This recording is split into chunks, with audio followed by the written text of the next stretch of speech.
Hola, estamos aquí con un diplomático de carrera que nos hace el honor de recibirnos en la residencia.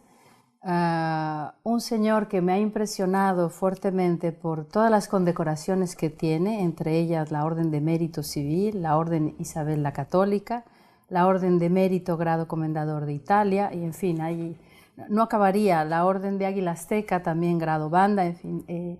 Él es ni más ni menos que el excelentísimo señor embajador de Chile, el señor Germán Guerrero. Muchísimas gracias, embajador, por recibirnos en este hermoso cuadro. Realmente es muy lindo y es un honor para nosotros poder tener esta entrevista. Y yo estaba leyendo su carrera y estoy muy impresionada por la trayectoria y por el momento en el que se desenvuelve la misma. Usted sale de Santiago de Chile, es nacido ahí, un bebecito de 20 años que termina su carrera. ¿Cómo fue la infancia y la adolescencia del embajador en aquella época? ¿Cómo la vivió? Bueno, primero que nada, muchas gracias por invitarme a su programa y permitirme dar a conocer algunos aspectos de mi país y también de lo que es la vida diplomática. Yo me inicié muy joven, efectivamente, en, en- en el mundo diplomático. Provengo de una familia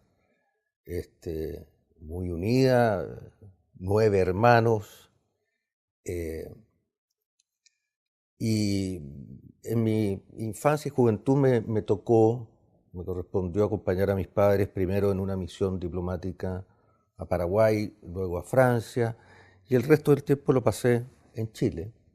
Estudié en un colegio francés y, y la verdad que éramos una familia, además de numerosa, muy unida y muy bonita. Tengo grandes recuerdos de niño. ¿Mm?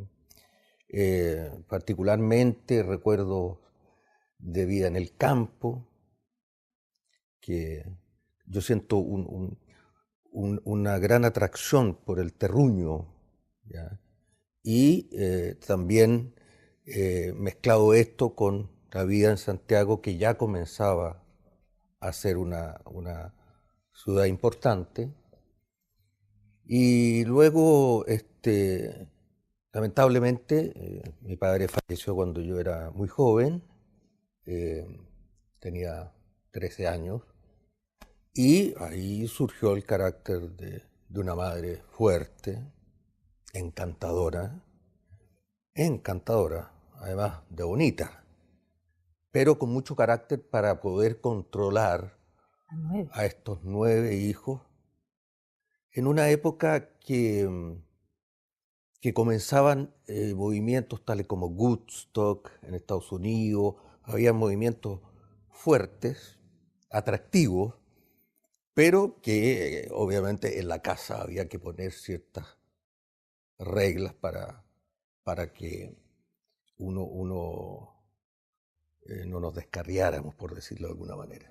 ¿Y de aquella época hay alguna persona que haya marcado su vida? Siempre, quizá la ausencia del papá, algún tío, algún profesor o algún escritor o alguien que haya sido esa figura o simplemente alguien que usted admiraba y decía, no sé, me agrada. En el plano más personal, eh, la verdad que el mérito que yo le reconozco a mi madre fue lo que le comentaba de ese carácter fuerte y con una misión muy bonita, que era mantener unida a toda su familia. De tal manera que mi referente es en esa etapa y en ese plano, sin duda, mi madre. ¿Ah? Eh, y ya en el plano político, porque fue una época, ya en mi adolescencia, empecé a participar en movimientos políticos y ahí sí que ya tengo otras referencias, tanto chilenas como extranjeras. Sí, porque termina su diploma, su carrera a 20 añitos, ¿no? Después entra a la carrera diplomática y está partiendo a Colombia, siendo un joven de 22, 23 años por ahí, como tercer secretario. joven, muy joven, justo después de que termina el periodo de Pinochet.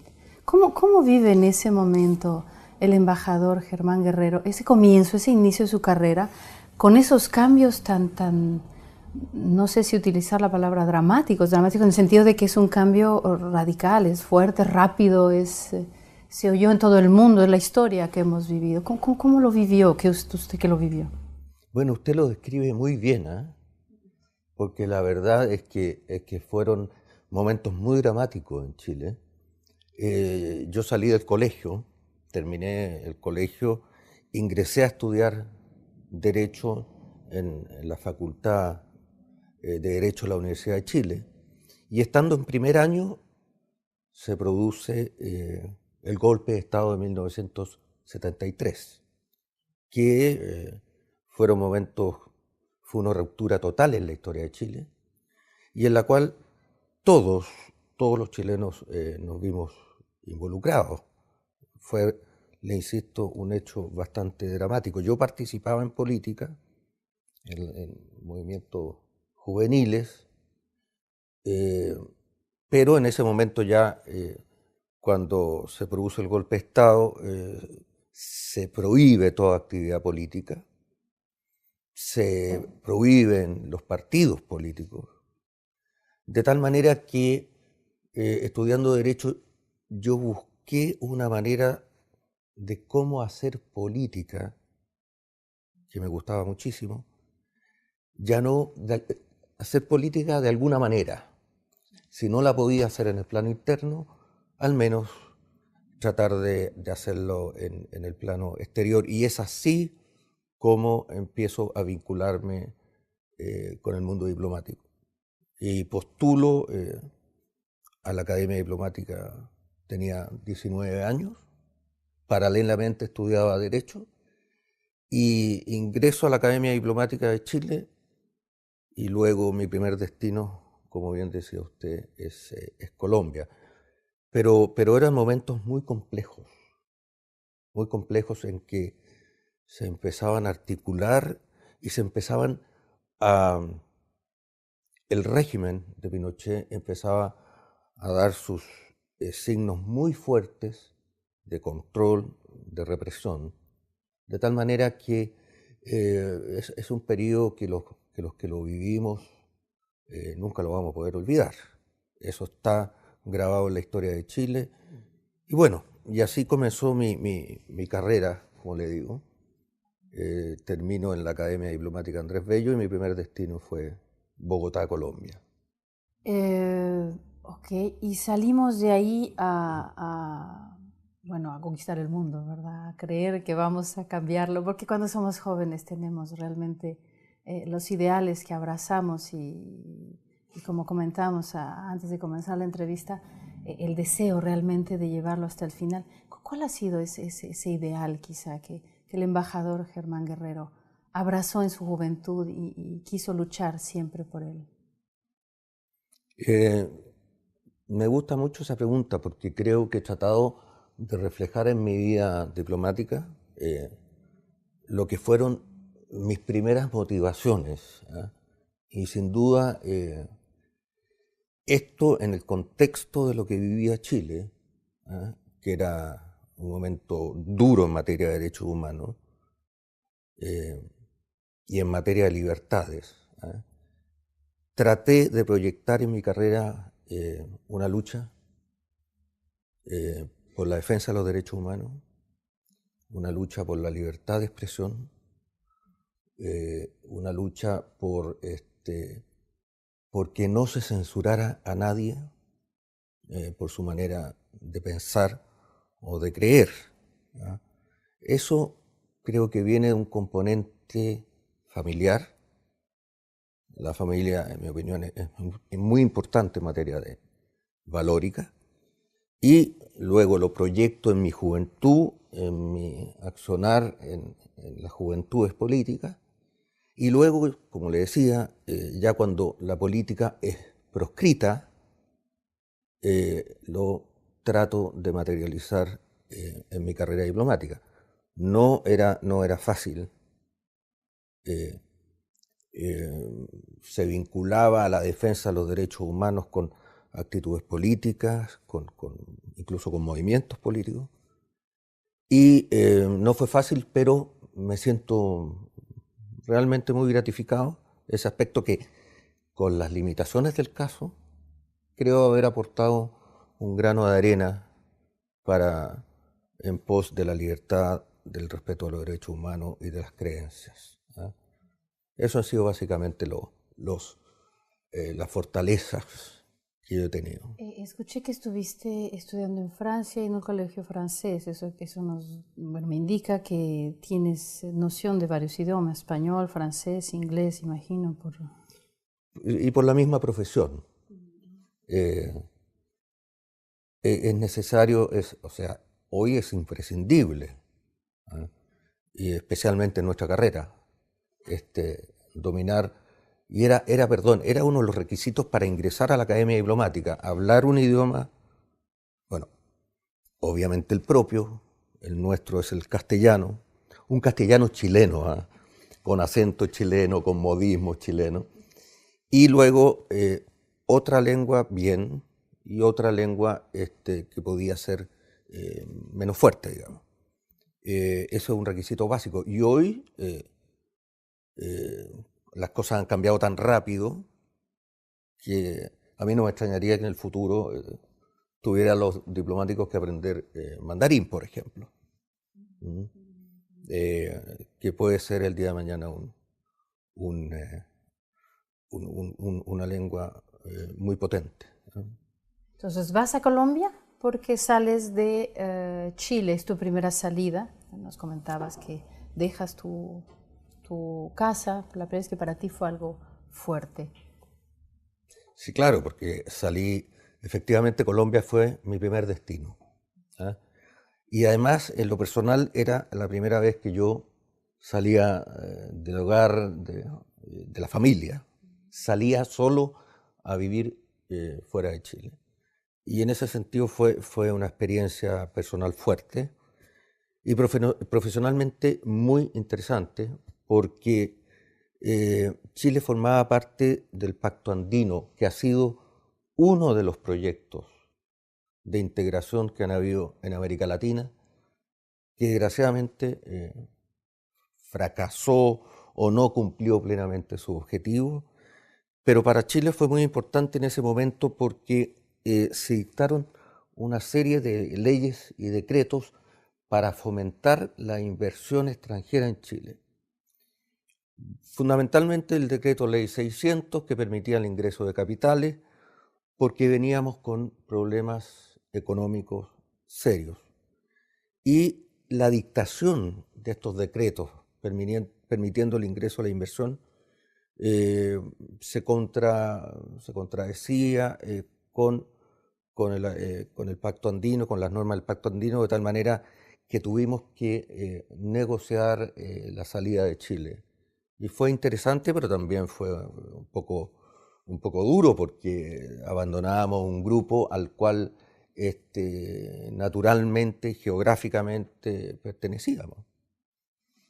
Y luego estuve 3 años en Colombia y fui trasladado a Venezuela también como consecuencia de la situación política interna que se vivía en Chile. Y de ahí te regresas entonces a Chile. Terminas en Venezuela, vas a Chile. Me imagino que ya se gestó un cambio o ya empieza a hacer la semilla de lo que vemos hoy de Chile después de ese cambio tan radical. ¿Cómo sentiste regresar? Porque cambiaste, o sea, vas a Colombia, vas a Venezuela, creces como profesional, cambias como persona, como hombre, como ser humano, y regresas a Chile y políticamente encuentras algo distinto. En casa también, porque quizá ya ese descobijo empieza a hacerse una coraza más fuerte, donde empieza el embajador a gestarse, ¿no? ¿Cómo encuentras Chile a tu regreso? La verdad que sí fue un cambio fuerte. En lo personal, mi vida había cambiado mucho. ¿Ya? Ya había vivido solo en el extranjero, con mi apartamento, mi auto, en fin. Ya el Germán Guerrero que había salido de Santiago había cambiado, era distinto. Y luego Chile había cambiado mucho también. El país estaba en una dinámica, yo diría, muy orientada a lo comercial, con muchas restricciones políticas. Las restricciones políticas eran fuertes.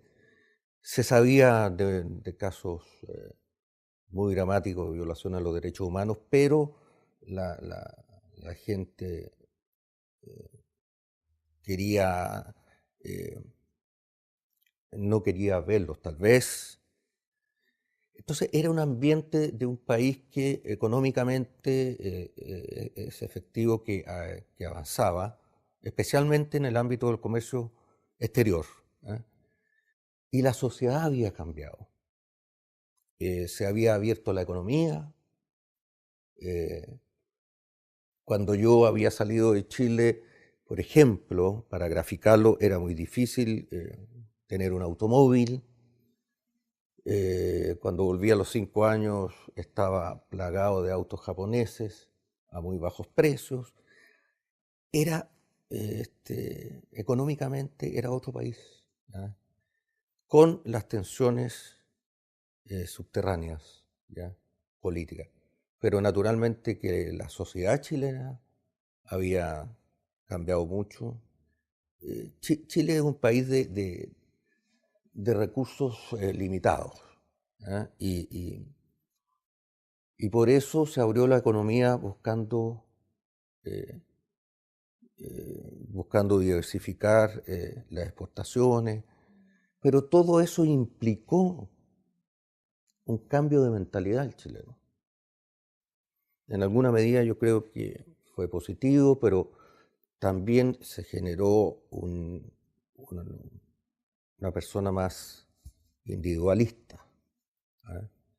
Y como le decía, las limitaciones políticas también generaban un clima de desconfianza. O sea, el país crecía, pero la parte social, humana, era muy compleja.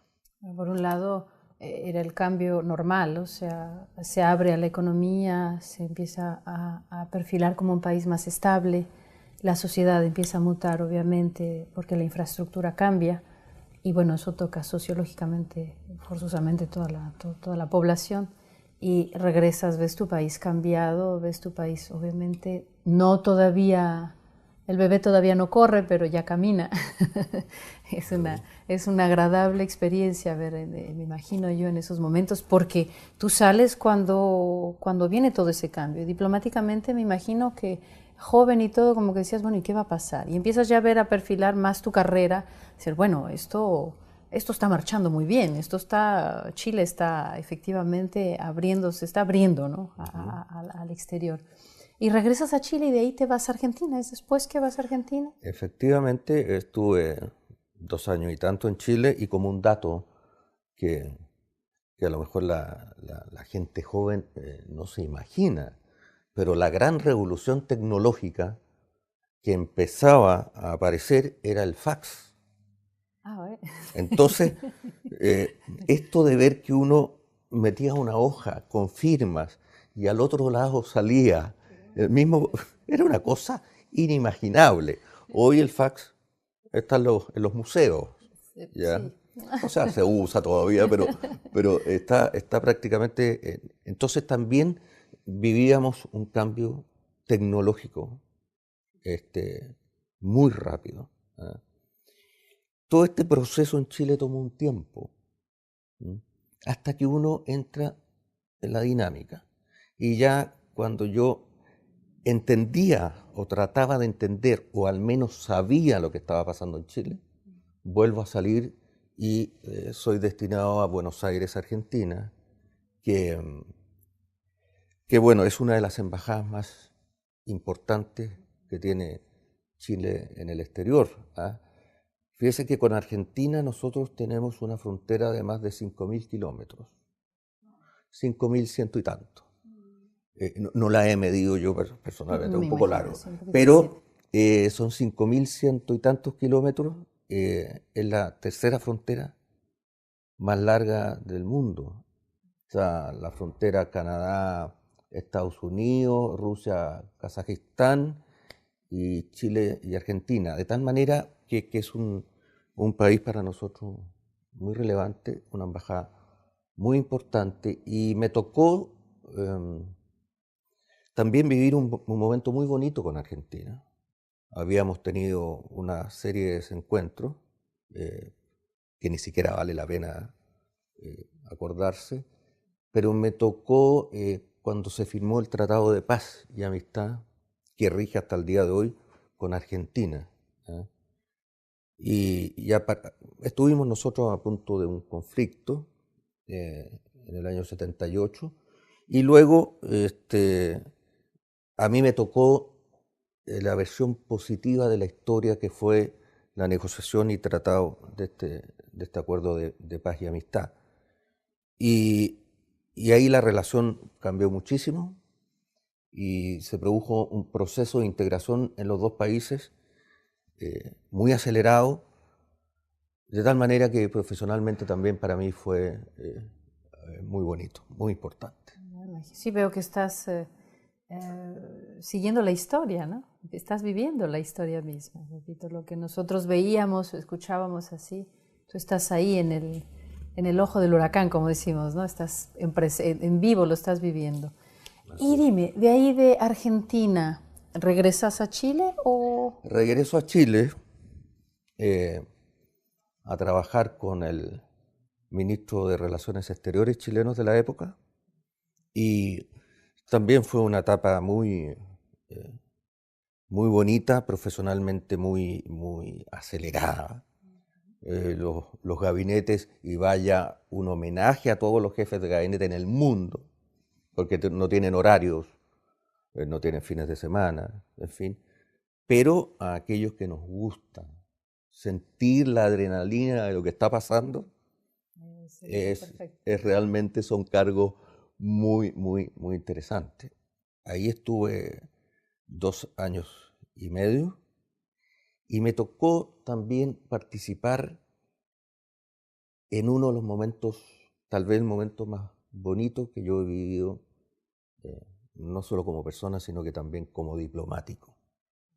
Y fue el traspaso de la dictadura al primer gobierno democrático post-Pinochet. Y venía llegando de Argentina y me destinaron inmediatamente a la dirección de protocolo. Yo nunca he trabajado en protocolo permanentemente, pero en ese momento cualquiera que llegaba del extranjero lo mandaban a protocolo a apoyar lo que era la llegada de las numerosas delegaciones extranjeras que asistían al cambio de mando de Pinochet al presidente Patricio Aylwin. ¿Ah? Y me tocó el honor de recibir en el aeropuerto al presidente Mario Suárez. El presidente Suárez no estuvo en la transmisión del mando propiamente tal. Él era un hombre de convencimientos democráticos muy profundos, muy sólidos, y llegó al día siguiente de la transmisión, justamente, seguramente es una interpretación, puede que esté equivocado, para no participar de un acto que tal vez a él no le parecía del todo bien. Sin embargo, con su visita quiso reafirmar el apoyo de Portugal a la democracia chilena y en eso hasta el día de hoy él será recordado por este gesto tan bonito. ¿Eh? Bueno, y hablando de protocolo, porque protocolo es algo, sí. Es el amigo conocido desconocido, es el que vemos pasar siempre y saludamos, pero no sabemos ni cómo se llama, ¿verdad? Algo así es el protocolo. Explícanos un poco, porque tú eres un diplomático de carrera, y vaya qué carrera. ¿Qué es el protocolo? Haz de cuenta que yo no sé nada. ¿Qué es el protocolo? Mire, la verdad que usted tiene toda la razón, porque la gente caricaturiza un poco el tema de protocolo. Y en mi opinión es un elemento fundamental en la diplomacia, porque da las herramientas para que personas que piensan distinto o que vienen de culturas muy diversas tengan un marco de conversación, por ejemplo, adecuado, ¿eh? Que les brinde a los dos tranquilidad, seguridad y que no se pasen a llevar algunas normas que en sus respectivos países podrían ser, por ejemplo, de muy mala educación o en algunos casos elementos incluso religiosos. ¿Eh? De tal manera que yo le comentaba antes que nunca he trabajado permanentemente en protocolo, pero sí es un trabajo que respeto muchísimo. Es gente que tampoco tiene horarios y se lo voy a graficar. Fíjese que el Tratado de Versalles, que fue firmado por 50 países, creo, se hizo, esto no está comprobado, pero es parte un poco de la leyenda o del mito. Se habría suscrito en el Salón de los Espejos de Versalles porque habían muchas puertas, de tal manera que los dignatarios entraran a firmar sin tener que mirarle la espalda a ningún otro mandatario. Son pequeños gestos, pero también aquí hay vanidades, todos somos hombres, ¿no? Todos tenemos este tipo de efectos. Otro caso es las reuniones que se sostuvieron post Segunda Guerra Mundial en el palacio que está en Potsdam, en Berlín, porque era un palacio en el cual las delegaciones de las fuerzas triunfadoras ingresaban al mismo tiempo y se retiraban de la sala de una mesa redonda, se retiraban a sus respectivos cuartos sin tener que entrar detrás de ninguna otra delegación. O sea, son pequeños detalles que la gente tal vez no conoce, pero que facilitan el tema de fondo. Protocolo, además de respetar las tradiciones de un país, que a mí me parece muy bien, crea el marco para que las negociaciones de los temas de fondo se desarrollen en un ambiente propicio, grato, confortable para todas las partes. Bueno, y llegamos a una parte muy linda, porque todo gran hombre decimos que tiene a su lado una gran mujer. ¿Dónde conoces a tu esposa? ¿Dónde la encuentras? Lo nuestro tiene, lo nuestro es una muy larga historia, pero yo la encontré en la Embajada de Chile en Argentina. Ella era funcionaria del Ministerio de Relaciones Exteriores, tenía un cargo diplomático en Argentina. Y en mi segundo periodo, yo estuve primero 5 años, regresé a Chile, luego estuve otros 5 años en Buenos Aires. Y en este segundo periodo se produjo el hecho, el flechazo. Y nos casamos estando todavía en Buenos Aires, pero nos casamos en Chile, pero estábamos en Buenos Aires y luego regresamos y terminamos nuestra misión en Argentina. ¿Y cómo eres como papá? ¿Cómo te definirías tú como papá? Yo me definiría, voy a ser muy honesto, tal vez un poco estricto en la primera etapa. Estricto porque yo creo que también hay un sentido de protección que se extralimita, que uno no sabe manejar o controlar, tal vez de manera óptima. Tampoco voy a decir que era un tirano, no. No, pero sí, pero era estricto. Ahora, con los años, todo esto se flexibiliza, y particularmente a raíz de la llegada de los nietos. Que eso marca un antes y un después. La vida ya no es la misma. No, no es la misma. Naturalmente no es la misma. Yo soy bastante ordenado, ¿eh? Soy bastante ordenado, no soy maniático, pero soy ordenado, me gustan las cosas, mi closet, mi ropa. Pero a los niños, no, le permito todo. No, todo. Los papás le dicen, por favor, no le compren dulces que tienen mucho azúcar y kilos. Para eso están los abuelos. Para eso están los abuelos. Para eso nos pagan, para consentirlos. Exacto. Así Ok. que ahí me cambió la vida. Cómo no, me imagino. Entonces ya empieza tu carrera acompañado y te vas a un destino, estás te vas de Argentina a Chile. Estoy en Chile y ahí nuevamente soy jefe de gabinete, en este caso de la primera mujer que fue canciller de Chile, doña Soledad Alvear, que además es un personaje importante en la política chilena, es una gran académica, en fin.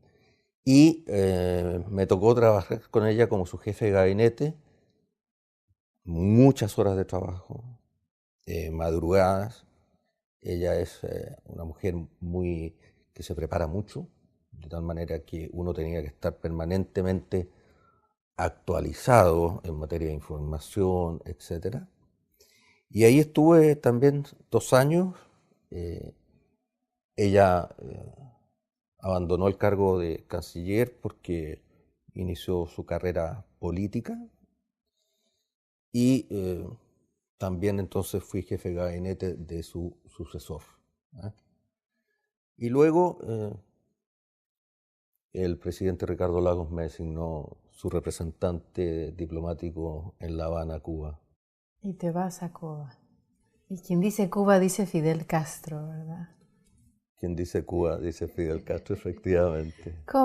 Bueno, además de Cuba, que es un lugar maravilloso, su gente es cálida, hospitalaria, un país tan particular, un país que no puede ser ignorado y obviamente un mandatario, un presidente que tampoco puede serlo, ¿no? ¿Cómo viste? Cuéntanos, ¿quién era Fidel Castro? Obviamente desde tu visión, claro está ahí, desde tu contacto con él y desde la función que tú tuviste trabajando en esos momentos en Cuba. ¿Cómo fue? Mire, todo el proceso que vamos a llamar el proceso cubano, pero que se refiere a nuestra designación en Cuba, a nuestro viaje en Cuba, tiene características especiales, ¿eh? Yo había finalizado mi trabajo con el canciller y quería venirme, quería salir un poco de Latinoamérica y entonces tuve la posibilidad de que nos fuéramos de cónsules generales a Barcelona, porque a mi mujer le encantaba Barcelona, en fin, a mí también, y era un puesto de mucha importancia. En consecuencia, cargamos nuestro contenedor en el barco con toda la ropa, abrigos gruesos por el frío, en fin, de Europa. Y cuando el barco zarpa de Valparaíso para cruzar por el canal de Panamá hacia Europa, me llama el presidente Lagos, me llama el canciller en representación del presidente Lagos para decirme que me ofrece ser su representante diplomático en La Habana, y naturalmente para mí era un desafío extraordinario, de tal manera que había una cosa logística que resolver, que era bajar el barco, el contenedor del barco, y subirlo en Jamaica a un barco que fuera a Cuba, con todas las limitaciones, porque efectivamente el tema del bloqueo es una cosa que se vive día a día. El hecho concreto que los abrigos, particularmente los abrigos, nosotros decimos abrigo a los sobre todo, no sé, en fin, de mi mujer, los más gruesos, a los 6 meses por la humedad de Cuba estaban verdes. Por la humedad estaba, era una cosa. Y me tocó empezar a conocer un país maravilloso, de gente muy encantadora. Y sí, tuve la oportunidad de estar muchísimas veces con el presidente Castro, y particularmente algunas, casi 3 noches, porque él muchas veces recibe a visitas extranjeras en la noche. Y, por ejemplo, una reunión comenzó a las 10 de la noche y finalizó 8:30 de la mañana. Cuando traté de empezar a hacer un informe sobre la reunión, no era capaz de escribir 2 líneas. Y ahí sucedió un hecho muy simpático, porque antes de entrar a la reunión con el comandante, salió de su despacho Oliver Stone, ¿no? Entonces era todo muy atractivo. Ahora el comandante era una persona muy encantadora. Uno puede, todo el mundo tiene derecho a disentir políticamente, en fin, pero él en el trato personal era diría yo, como un seductor, ¿no? De hecho, las conversaciones de toda la noche se hacían muy amenas. El tiempo corría rápido porque eh, él llevaba la conversación hacia temas muy interesantes, más allá del punto específico por el cual nos teníamos que reunir con él, es decir, producción agrícola.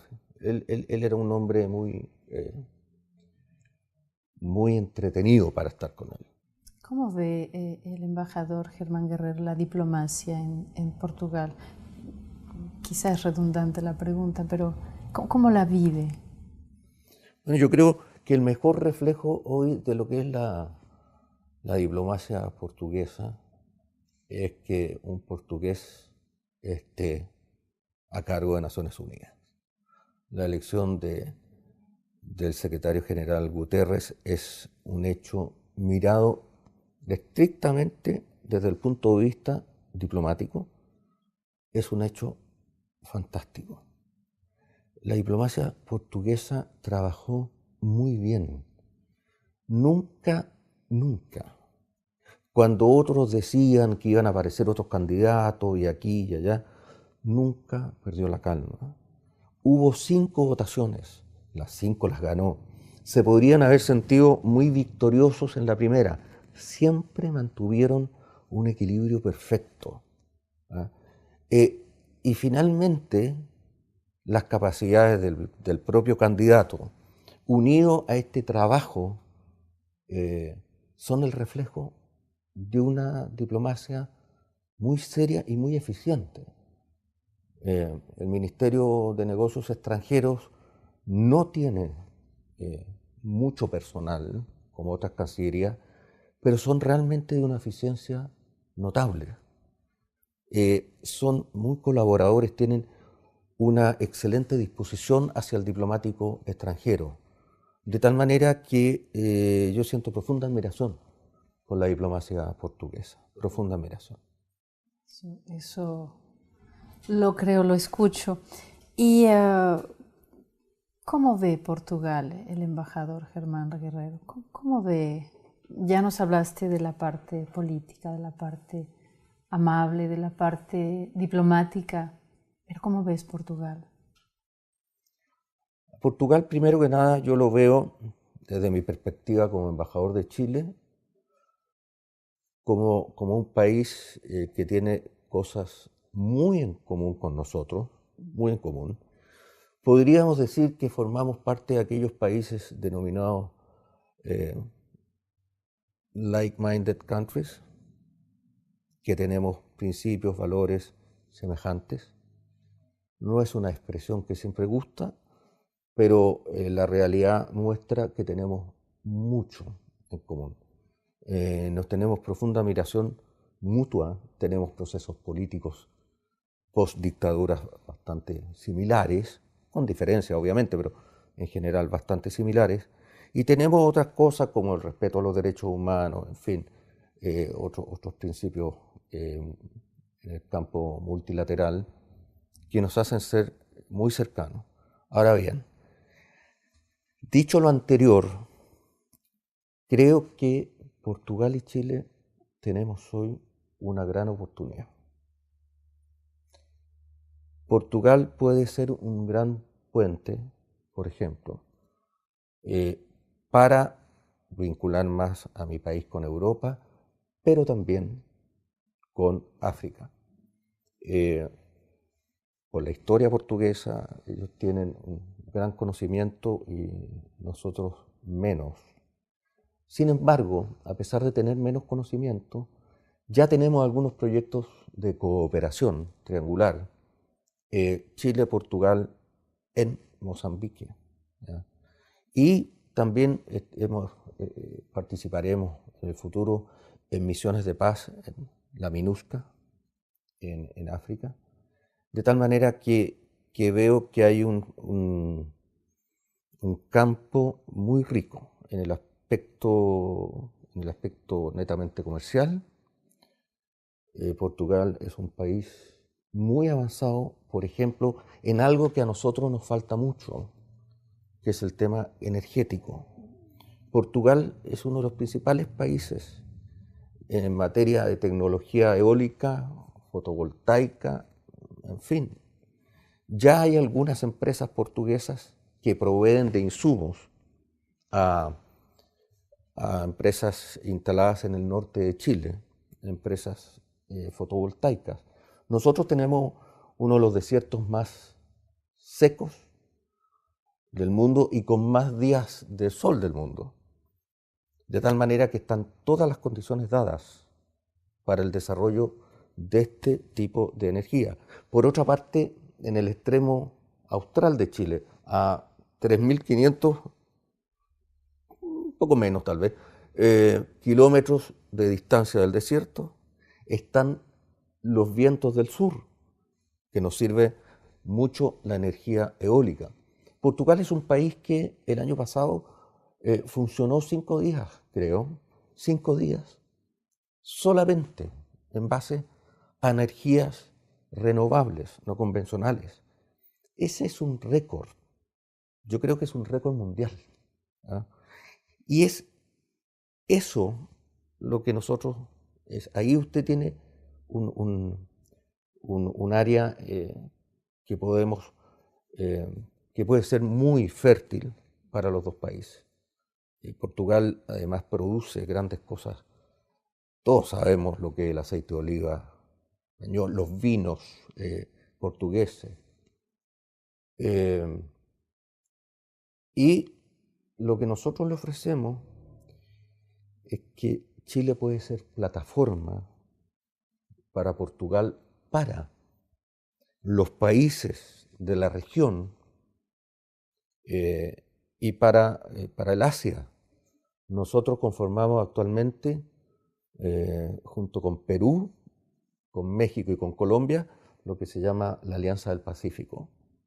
Y la Alianza del Pacífico tiene como objetivo, entre los objetivos que tiene, porque tiene muchos, promover el comercio intrarregional, pero también mirando hacia el Asia. De tal manera que, así como Portugal hoy nos puede ofrecer la posibilidad de conocer un poco más África, nosotros le damos la posibilidad de ser un puente para eventuales negocios en Chile, eventuales negocios en los países cercanos a Chile y eventuales negocios en el mercado asiático. O sea, hay una amplia gama de posibilidades. Y tenemos un nivel de cooperación fantástico. Cuando digo fantástico, porque se traduce en hechos concretos. Hace pocos días nosotros sufrimos los incendios más devastadores en la historia de Chile. Fallecieron 11 personas, se quemaron 600.000 hectáreas de bosques, hubo pueblos que fueron absolutamente arrasados por el fuego, murieron 11 personas, alrededor de 8.000 personas quedaron sin vivienda y tuvimos que recurrir a la ayuda extranjera. Y Portugal organizó en 12 horas una fuerza de bomberos, una suerte de comando, porque eran bomberos muy especializados. Una fuerza de 51 bomberos a cargo de un comandante que fueron a Chile a colaborar en el combate a los incendios forestales. Eso se organizó en 12 horas. De aquí, en el marco de la Unión Europea, se organizó esta misión en la cual también fueron brigadistas franceses y españoles. Y yo tuve el honor de recibirlos a comienzos de esta semana, a su regreso de Chile, y la verdad que fue muy emocionante porque ahí uno ve que hay cosas que unen más allá de los discursos grandilocuentes o de los estudios sobre tal o cual nivel. Hay cosas que unen mucho a los pueblos. El comandante de la Fuerza de Bomberos portuguesa hizo una descripción ante el presidente de la República, el profesor Marcelo Rebelo de Sousa, sobre la misión en Chile y terminó muy emocionado, relatando cómo el pueblo chileno los había recibido y cómo los había despedido. La gente más modesta, el agricultor modesto, el hombre que lo perdió todo. Ese hombre, el pueblo chileno muy sufrido, jamás se le va a olvidar que una delegación de bomberos portugueses fueron a colaborarle a mitigar el dolor que él estaba sintiendo. Y en esto nosotros, y curiosamente en este ámbito, nosotros tenemos una gran cercanía entre los dos países, porque en el año 2006 se produjo un gran incendio aquí en Famalicão da Serra, en el cual fallecieron 5 bomberos chilenos. De tal manera que hay una suerte de gratitud, de solidaridad, que produce que el resultado sea solamente sumar cosas positivas en la relación entre los dos pueblos. Y ha sido un caso muy bonito.